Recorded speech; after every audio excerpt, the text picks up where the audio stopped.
أعوذ بالله من الشيطان الرجيم بسم الله الرحمن الرحيم الحمد لله والصلاة والسلام على أشرف المرسلين على سيدنا محمد النبي الأمي وعلى آله وصحبه وسلم تسليما كثيرا والحمد لله رب العالمين أما بعد بسم الله الرحمن الرحيم. Mes chers compatriotes, c'est avec émotion que je me présente ici. Je tiens à remercier l'association WEMA qui œuvre avec amour et passion pour l'éducation de notre pays. Leur engagement et attachement nous donnent l'exemple à suivre. Pour ça, je leur remercie. Mes chers compatriotes, Comoriens, mes chers amis, c'est avec joie et émotion de vous voir si nombreux ce soir, aujourd'hui. Nous nous sommes donné rendez-vous, nous, peuple comorien, car le moment est venu de donner la parole à ceux que l'on n'entend jamais. Nous devons agir pour ne plus souffrir et prendre notre avenir et ceux de nos enfants en main. Nous devons dire tout haut ce que beaucoup pensent tout bas. Vous êtes les porte-parole de ceux qui n'ont jamais la parole, de ceux qui ne demandent jamais rien, de ceux qui sont fiers des Comores, fiers de leur culture, fiers de sa langue, fiers de son identité. Nous qui sommes en métropole, battons-nous pour que notre pays retrouve ses valeurs, faisons de nos rêves une réalité et réécrivons l'histoire. Cette volonté de faire l'histoire, pour ne pas la subir, c'est cette volonté la même qui vous a conduit ici. Vous n'êtes pas là seulement pour vous-même. Vous êtes les représentants de tous ceux qui n'ont pas pu venir, mais qui espèrent à un renouveau de notre cher pays. Nous vous avons donné rendez-vous ici, car nous allons vous rappeler une histoire, non pas celle dont nous rêvons, mais celle qui nous hante tous les jours.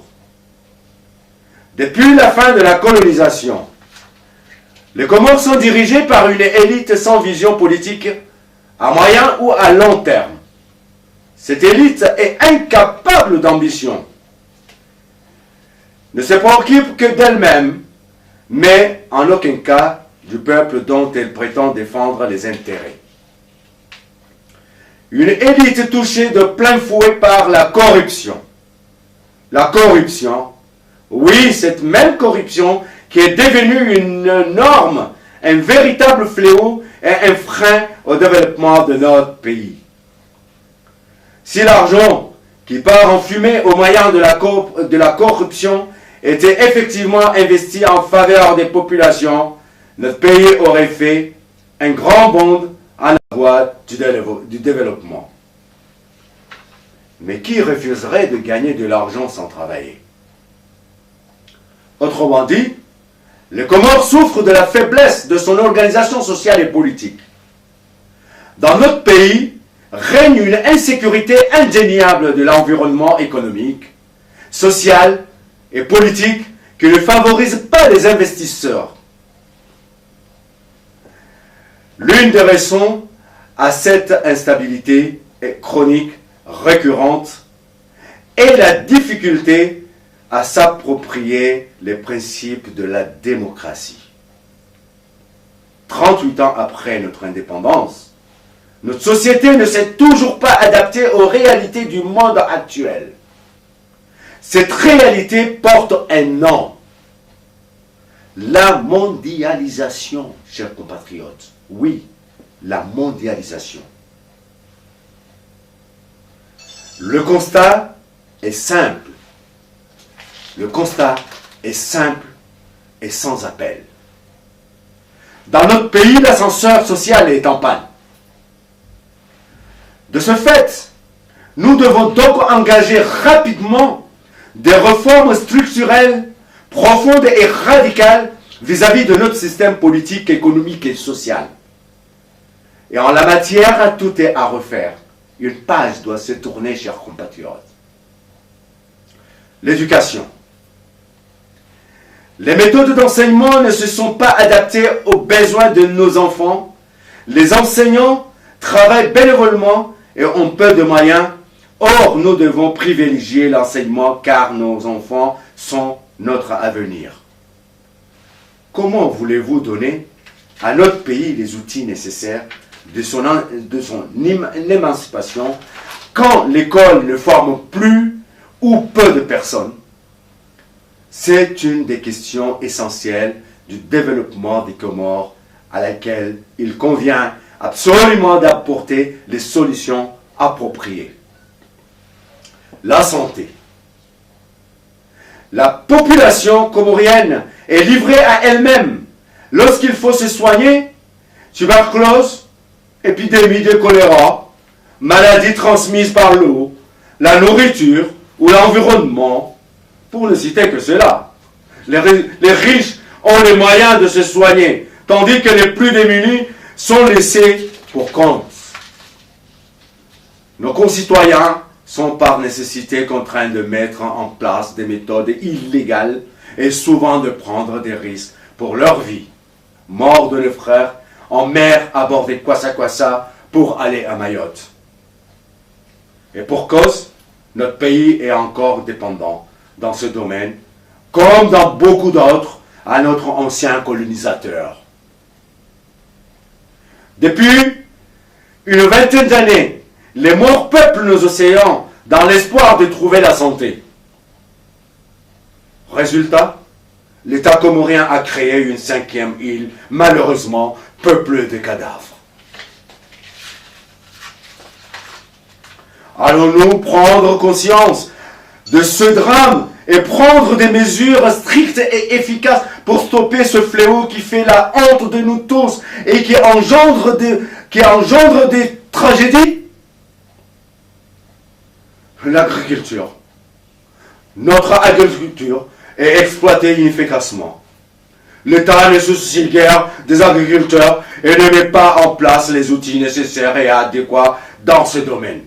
Malgré nos nombreuses richesses, nos poissons divers et variés, nos fruits, nos légumes, nos espèces, nos fruits, nos fleurs, etc. Le constat est amer, chers compatriotes, et inacceptable. Malgré le potentiel humain que nous possédons dans ce domaine, rien n'est fait. Comment peut-on se développer quand on consomme tout ce qui vient de l'extérieur sans distinction et qu'on ne produit rien ou pas grand-chose? Notre économie est simplement dépendante des puissances étrangères et de la diaspora. Comme dirait un célèbre scientifique. Rien ne se crée, rien ne se transforme, mais tout se mendie.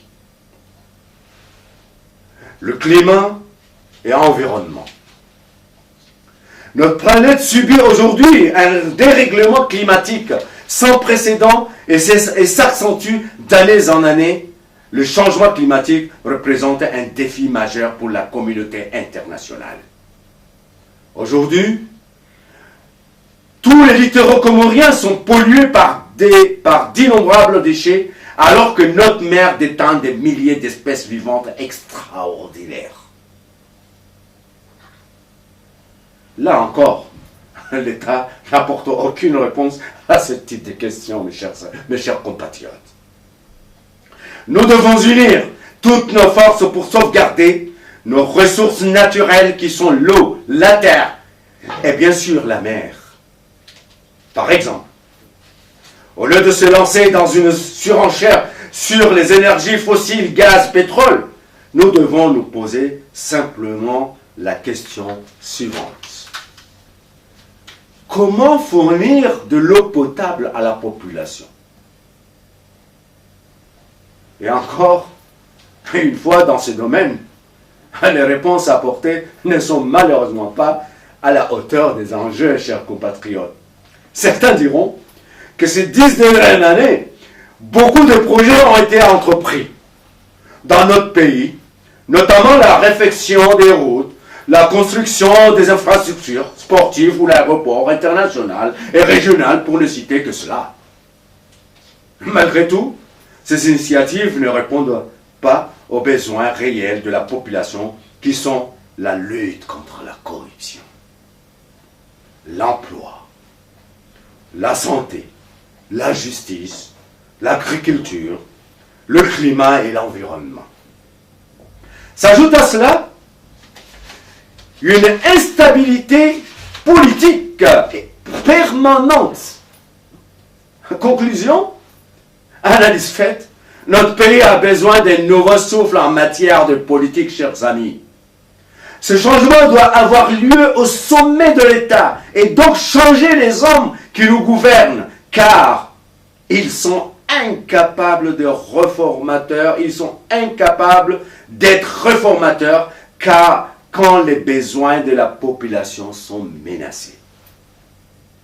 Ceux qui seront amenés à diriger notre pays devront avoir une vision claire des différents contextes mondiaux dans le but d'établir une politique en conséquence pour défendre nos intérêts sur le territoire et à l'étranger afin de construire des projets cohérents pour notre pays.